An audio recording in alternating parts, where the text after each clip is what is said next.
Hi YouTube audience. I'm doing a project here. This is a pretty important little concept I've come across that it's taken a little more time to work out. It's using the capacitive effect of capacitors uh, and combining that capacitive effect with the 555 timer to both reset and time out using a timer on effect for in monostable mode. Monostable mode is fantastic for operations, for timing on, timing off. And I'm just really discovering a lot of that as I go on. What's really a reminder when you're doing this project is when you start getting into the nitty-gritty of the capacitors and what they're actually doing and when they're doing them, when they're doing it. This circuit I've set up so that I've got 12 volts being powered on. I have I have a pull up resistor on this end and a pull down on that end and a pull up on this end. And basically what's happening is with the combination of pull up and pull down resistors and these capacitors, I'm able to use the 555 timer to its fullest advantage with relation to turning on and turning off the circuit, timing it. And what I've done here is so when the power goes on, this capacitor here is strapped to a negative. Okay, and because it's strapped to a negative, you'll have a negative on the reset rail, which means that the timer won't. You couldn't get an output. It's on a negative. It's low, so it won't fire anything on the output. But once you turn the 12 volts on, this rail here to that goes to the reset pin, that's this pin here, pin 4, starts climbing. And once that hits positive, then it's reset. So the timer's then ready to go. And I've put a 10K resistor in there to let that happen first. Why does it happen first before the output? Is because I put I've used 100 microfarad capacitors for both the reset and the trigger, but I've delayed the trigger using a 1 mega ohm. A 1 mega ohm. So this one here is going to take longer than this one to charge up and activate. So this one here does the reset with the delay, with the capacitive effect using a delay once the 12 volt hits, and then that'll reset, and then that's ready to go. But you still got this one timing, you still got the trigger timing. So I'll show you how this all works, and the reason why this is a really, really important structure to just have in your back pocket is because at the end, this output pin here goes down and fires the output. In this case, I put an LED, but it could be anything, especially a relay.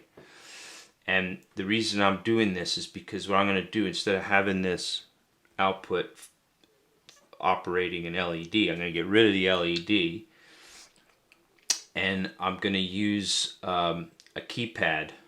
So basically here I'm going to use a keypad so I'm going to use the old keypad exercise I had in one of my earlier videos, and once I punch in like a security key code, whatever I choose, that'll fire a relay which will turn on the 12 volts. When that 12 volts comes on, this is going to fire my I'll have a 30-second delay, and guess what? This will go back to the old exercise I had with the burglar alarm. So key code fires 12 volts. 30 to 60 seconds later, I think this is about 45 seconds, this delay. So you get out of the house, this is still timing down, and once that times down, then it'll fire, instead of this, it'll turn on the burglar alarm. So this is a nice little exercise, and you could use this for any kind of like key code delay, and of course increasing, decreasing these capacitors. Increases or decreases your timer on, timer off time. I could put an inverter in here if I wanted to go low. So I could do something where I get rid of the capacitor and I go immediately high. Or sorry, I could set this up to where I go immediately low, using the like a pull up resistor. And then use an inverter to go low. So you can. There's all kinds of variations of this that you can do to get it to do what you want. But so we'll go ahead on over here now, and we'll go ahead and do it live. And basically in here I just have those parts that I mentioned. Deep in there is a 555 timer. These are my little. This is my power, these two, and then I've got these two set up on my multimeter there. So basically we're just reviewing that live. So let me set this up here, and there, we'll get that there. And so what I'm going to do, I'm going to turn my power supply on. Well, first let me get my meter on. And what I'm doing here is I'm testing. I've got my meter on this point here. I've got my meter on that point. So I'm going to show you. You're going to see it charge positive to reset the timer within a few seconds, within I think 6 or 7 seconds. Then once once the timer is active and reset, you're going to see this take about another 45 seconds or something to then activate this LED. So this will come in using the capacitive effect with a timer, and then this one will come in for the trigger. So let's see how it works.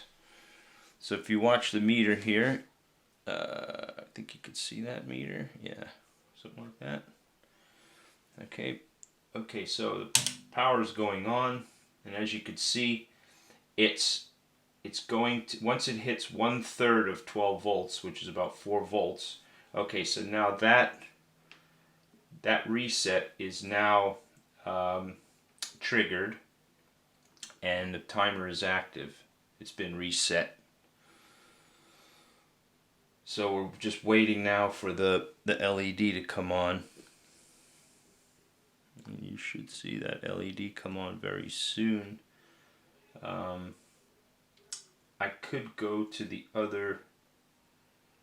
Yeah, so we could go to the other. Let's go to the other pin, and we can actually see how far we've got to go. So once this climbs up to, oh, it's taken a lot longer than I thought. I thought this would be about 60 seconds, but it's taken a little longer because I've used I was supposed to use about a 50-60 microfarad, but I didn't have one, so I used 100. So it's taken. So as you can see, it's climbing to 5. Once it gets to 8 volts, 2/3 of the 12 volts, because 8 is 2/3 of 12. That will then trigger over.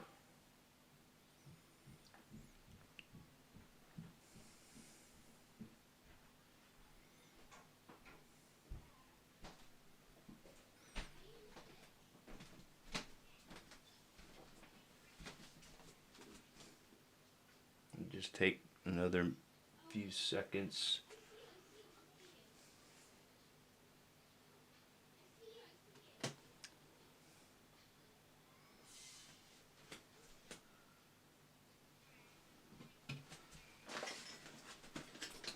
It's just going negative now. Basically what I'm doing is because I've got the source on my source on 12, and this is actually showing that the polarity is going negative, that your potential difference is going negative. Once that hits 8, that should turn on, in theory, should turn that LED on. Almost there, 7.7. It's usually a little more, I think, than 8. On the other projects, it's like 8.2 sometimes even. Okay, there's 8, and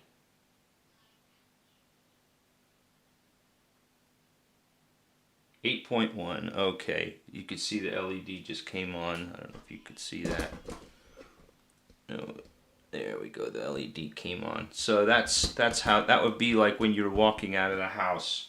It would give you that much time to get out of the house and arm the circuit. So anyway, that's just one application I thought was very interesting of the capacitive effect using the trigger and using the reset in monostable mode. Thank you.